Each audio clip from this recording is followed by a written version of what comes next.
Salut tout le monde et bienvenue dans ce nouveau tuto. Donc, à un moment ou à un autre, on a tous, ou du moins la plupart, on a été confrontés à ce genre de problème. Donc, quel problème? On entre un mot de passe de notre session Windows qui va nous permettre d'accéder à notre bureau, à nos fichiers, nos vidéos, nos images, etc. Et là, on rentre le mot de passe et on voit le mot de passe est incorrect. Donc, ça peut être une petite erreur, on réessaie, et là, il y a toujours problème, et donc on a un sérieux problème. Et ce problème s'appelle j'ai oublié mon mot de passe, comment le réinitialiser. En fait, pour procéder à la réinitialisation du mot de passe, donc sans clé, sans CD et sans tout ça, donc on va exploiter une petite faille. Bon, en fait, c'est une énorme faille, c'est une faille un peu grave dû au système d'exploitation Microsoft Windows. Donc, pour vous donner juste une petite idée, si on appuie 5 fois sur la touche Maj, donc, et je rappelle qu'elle se trouve en dessous de la touche de verrouillage de la majuscule, donc on appuie 5 fois, et on a une application qui démarre automatiquement, donc c'est pour activer les touches rémanentes. Donc ça, pour vous expliquer qu'on peut en fait démarrer quelques applications sans avoir le mot de passe, sans accéder au système ou à notre bureau. Donc en utilisant cette faille, ce qu'on va essayer de faire, donc en appuyant 5 fois sur la touche Maj, on va démarrer un autre programme que celui-ci. Donc cette faille va nous permettre d'un peu de modifier le système en lui-même. Et donc, comment on va faire ça? Je vous demande de redémarrer votre ordinateur. Et écoutez bien, à l'instant où le logo Windows apparaît, il est en train de se charger. Vous allez appuyer sur les trois touches CTRL ALT SUP. Donc moi, je suis sur une machine virtuelle et mes trois boutons sont regroupés en un seul bouton qui est juste là. Donc si j'appuie ici, ce sera l'équivalent des trois touches. Donc maintenant, on va redémarrer notre ordinateur. On se tient prêt. On attend que le logo Windows apparaît. Donc voilà, et là, je vais appuyer. Et on va nous renvoyer vers l'outil de redémarrage de système. Donc là, on est en train de dire à Windows, voilà, on a eu un problème de redémarrage, ce qui est faux.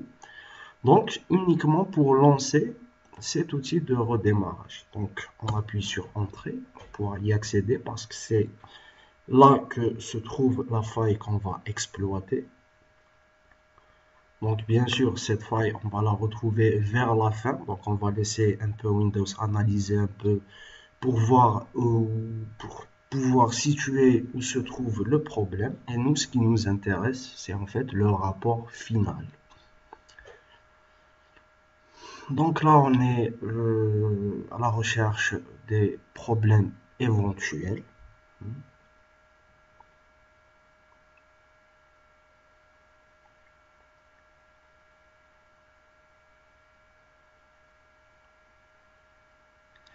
Et là, on vous demande si vous voulez restaurer votre ordinateur à l'état, enfin, à une date antérieure ou que vous avez sauvegardé auparavant.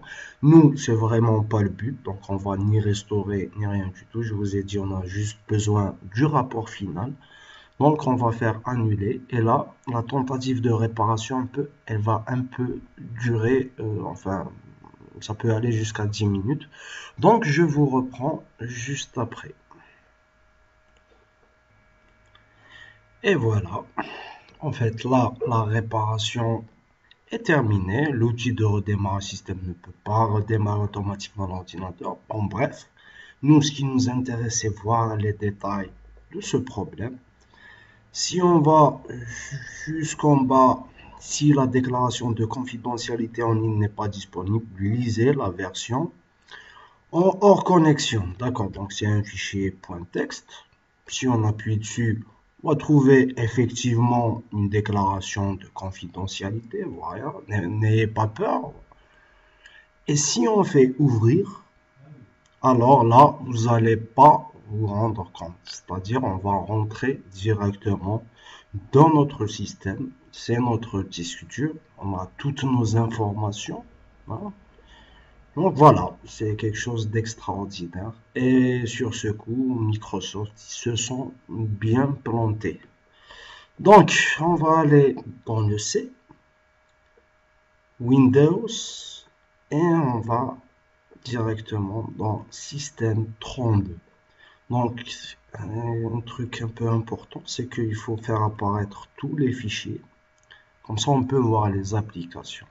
Donc, l'application que j'ai démarré tout à l'heure avec les 5 touches consécutives s'appelle 7HC, donc SETHC, et c'est ce qu'on va chercher dans un premier temps. Donc, on se rend dans le SRS.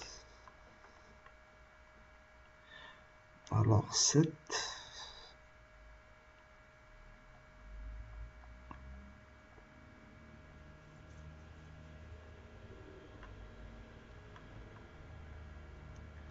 Et la voilà, 7HC. Donc, ce qu'on va faire, on va la modifier, on va juste rajouter un. Donc, en fait, de cette façon, lorsqu'on appuie 5 fois sur la touche Maj, en fait, ce que va faire le système, c'est rechercher l'application 7HC. Donc, il ne va pas chercher l'application 7HC1.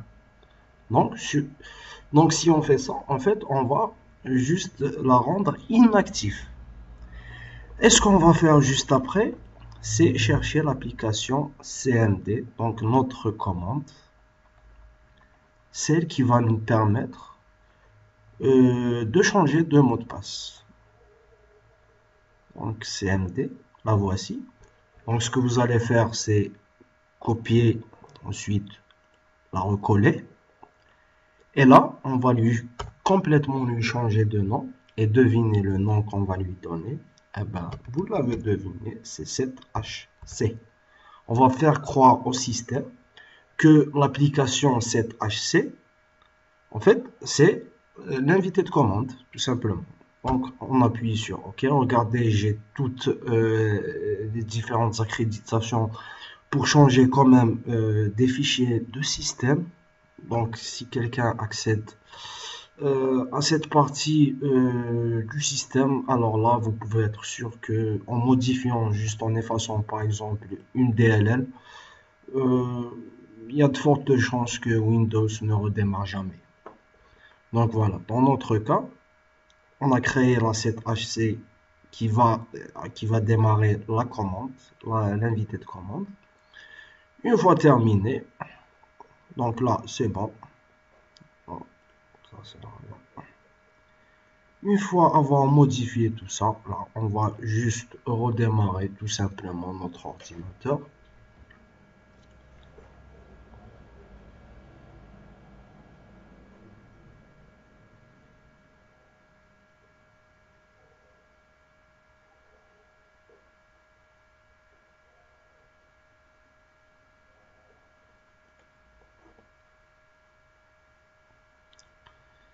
Et ça tarde un peu. Donc on redémarre. Et en fait, pour ceux qui vont utiliser un ordinateur physique, c'est strictement la même chose. C'est ça, c'est-à-dire point par point. Hormis le contrôle Alt-Sup, c'est exactement la même chose.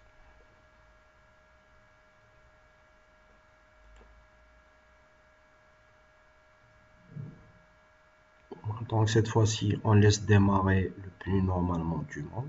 Donc Windows va démarrer. On va atterrir sur la page d'authentification. Donc sur la page où on doit mettre notre username et notre mot de passe de la session Windows.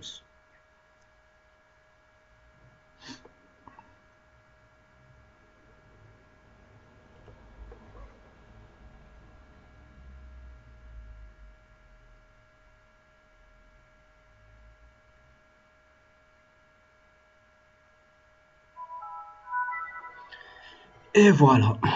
Donc, on va encore une fois jouer aux devinettes. Si j'appuie 5 fois de suite sur Match, cette fois-ci, qu'est-ce que je vais avoir? Alors, d'accord, gardez ça en tête et on va voir ça tout de suite. Eh ben voilà, ceux qui ont répondu qu'on allait avoir l'invité de commande, eh ben ils ne se sont pas plantés du tout. Pour le reste, vous vous êtes plantés. Donc là, qu'est-ce qu'on va faire? On va regarder les privilèges qu'on a. Donc on démarre directement à partir de la racine système 32. Donc on est le système, c'est nous qui allons décider de tout. On est un peu plus que l'administrateur ou super utilisateur. Donc là, on va taper la commande suivante, net user, le nom de la personne, enfin le username de la personne qui désire concernée par cette session. Donc j'écris mon prénom. Et là, je vais faire une étoile. Et là, on me demande d'entrer le mot de passe pour l'utilisateur. Ce sera le nouveau mot de passe. Donc, on s'en fout un peu de l'actuel et on va donner un nouveau mot de passe. Donc, je vais pas faire quelque chose de compliqué.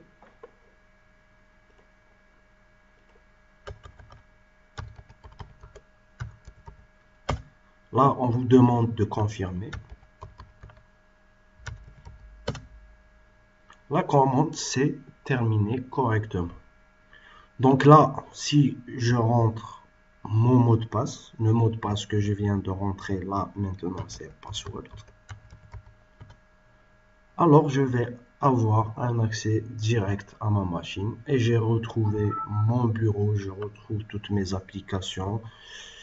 Et voilà, donc à partir d'une faille, on peut voilà, faire des trucs comme ça. Et pour vous protéger de ce genre de faille, je vais vous demander de mettre un mot de passe pour l'accès au setup de votre BIOS. C'est-à-dire que dès que vous allumez votre ordinateur, avant de booter sur le disque dur pour voilà, générer votre système d'exploitation, là, on va vous demander un mot de passe. Une fois rentré ce mot de passe, là, le système d'exploitation va commencer à charger et vous arrivez sur une seconde authentification qui sera votre username et le mot de passe de votre session. J'espère que tout ça va vous aider ou vous aide déjà. Et puis si vous avez des problèmes, si vous rencontrez des problèmes, voilà, je suis à votre disposition. Vous pouvez m'écrire des commentaires, m'écrire un message ou voilà, vous faites ça et puis je vais essayer de répondre dans les plus brefs délais. Donc je vous remercie pour votre attention et au revoir.